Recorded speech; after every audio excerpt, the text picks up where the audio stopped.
ஒரு I think it was போர் வீரர்கள் இருக்கிற இடம். அந்த ஒரு குறிப்பிட்ட மனிதனுக்கு அவங்க அம்மா பழக்கின காரியத்தின் நிமித்தமாக இரவு 9லேருந்து 10 மணி வரை அவர் கண்டிப்பாக ஜெபிப்பாராம். கண்டிப்பாக அது அவருடைய ஜெப வேலை.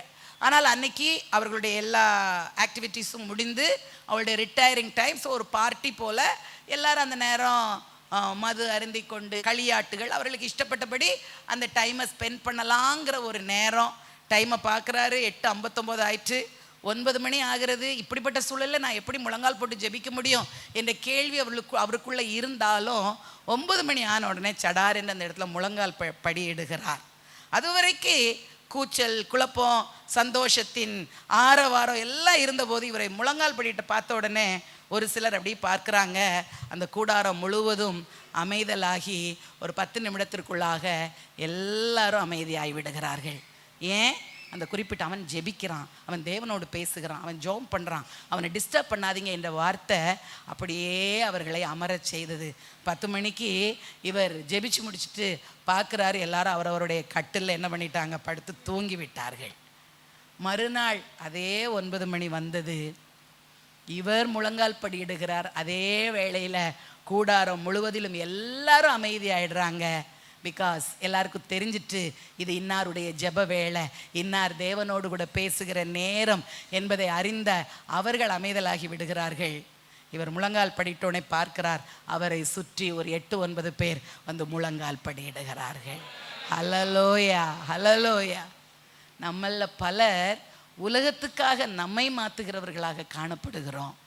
நாம் நிற்கிற ஸ்டாண்டில், நம்முடைய பரிசுத்தத்தில், இயேசு கிறிஸ்துவை முன்னிறுத்துதலிலே, நம்முடைய ஜீவியத்தில் உண்மைக்கு, சத்தியத்திற்கு, நற்குணங்களுக்கு நம்ம சாட்சியாய் நின்றோம் என்று சொன்னால் உலகம் அல்லது அந்த நம்மை சுற்றி வாழுகிறவர்கள் நிச்சயமாய் they will fall in line with us.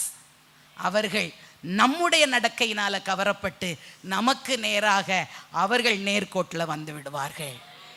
அவன் ஒருத்தரையும் ஜெபத்துக்கு அழைக்கல, அவனுடைய ஒழுங்கான ஜெப நேரம் இன்னும் ஒரு 9 பேரை தட்டி எழுப்பி அவனோடு கூட ஜெபிக்க வைத்தது.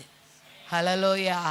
இனி வருகிற நாட்களிலே அப்படிப்பட்டவர்களாய் நம்ம இருப்போமா என்று சொல்லி அவர் காத்து கொண்டிருக்கிறார். ஹல்லேலூயா. அழகாய் வேதம் சொல்லுகிறது, மத்தேயு 5:16, இவ்விதமாய் மனுஷர் உங்கள் நற்கிரியைகளை கண்டு பரலோகத்தில் இருக்கிற உங்கள் பிதாவை மகிமைப்படுத்தும்படியாக உங்கள் வெளிச்சம் அவர்கள் முன்பாக பிரகாசிக்க கடவது. ஹல்லேலூயா. நம்ம நற்கிரியை உள்ளவர்களாய் அந்த நற்கிரியை என்ற வெளிச்சத்தை மனிதர் மூலமாக நம்ம பிரகாசிக்க பண்ணினால் அவர்கள் யாரை மகிமைப்படுத்துவாங்களாம்? யாரை? பிதாவை அல்லது இயேசு கிறிஸ்துவை அவர்கள் மகிமைப்படுத்துகிறவர்களாக மாறுவார்கள்.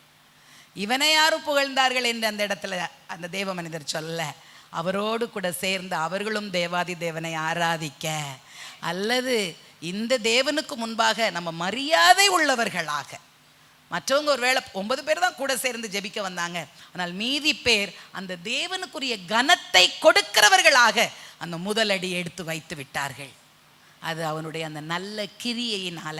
வெறும் வாயிலவன் தன்னை கிறிஸ்தவன் என்று சொல்லல, என் இயேசுவுக்கும் எனக்கும் உள்ள உறவின் வேளையை எந்த மனிதருக்காகவும் சூழலுக்காகவும் நான் விட்டு கொடுப்பதில்லை என்ற அவனுடைய அந்த கிரியை அந்த நாளிலே அப்படிப்பட்ட ஒரு மாற்றத்தை தந்தது. ஹல்லேலூயா. நம்மிலே பலர் மற்றவர்களுக்கு முன்பாக நம்ம இயேசு கிறிஸ்துவை நம்முடைய வாழ்க்கையில் வாழ்ந்து காட்ட ரொம்ப யோசிக்கிறோம், அல்லது இயேசு கிறிஸ்துவை பற்றி ஒரு ஒரு ஒரு இடத்துல சொல்ல ரொம்ப யோசிக்கிறோம். அவங்க என்ன நினைப்பாங்களோ, அவங்க என்ன அடிக்கடி யோசிக்கிறோம்ல, அவங்க எல்லாம் நான் கிறிஸ்டியன்ஸ், நான் இப்படி சொன்னேன்னா அவங்க என்னை குறித்து என்ன நினைப்பார்களோ என்று அவர்களுக்கேற்ற வண்ணமாய் சற்று மாறிக்கொள்ள நம்ம ரெடியாக இருக்கிறோம். ஆனால் நான் ஆராதிக்கிற கிறிஸ்து, நான் பின்பற்றுகிற இந்த ஒளி இப்படிப்பட்டது தான் என்பதை எடுத்து காட்டுவதற்கு தயக்கம் உள்ளவர்களாய் காணும். நேற்று அந்த நிகழ்வு அவர் சொன்னபோது ரொம்ப நான் உணர்த்தப்பட்டேன். நம்ம ஸ்டாண்டில் நம்ம சரியாய் நின்றோம் என்றால், நம் பின்பற்றுகிற ஒளி அது ஒளிதான் என்ற நிச்சயத்தோடு அது நம்ம மேலே பிரகாசிக்க நம்ம இடம் கொடுத்தால், மற்றவர்கள் தானாய் அந்த ஒளியை கண்டு பிதாவை மகிமைப்படுத்துவார்கள். ஹல்லேலூயா. எனக்கு அன்பான தேவ பிள்ளைங்களே, never compromise with the world or the worldly fashions. ஒரு நாள் உலகமோ உலகத்துக்குரிய காரியங்களுக்கோ உங்களை காம்ப்ரமைஸ் பண்ணாதீங்க. நீங்கள் ஒளியை பின்பற்றி அந்த ஜீவ ஒளிக்கு நேர்கோட்டில் நிற்க எப்போதும் நம்ம தயாராக இருப்போம். ஹல்லேலூயா.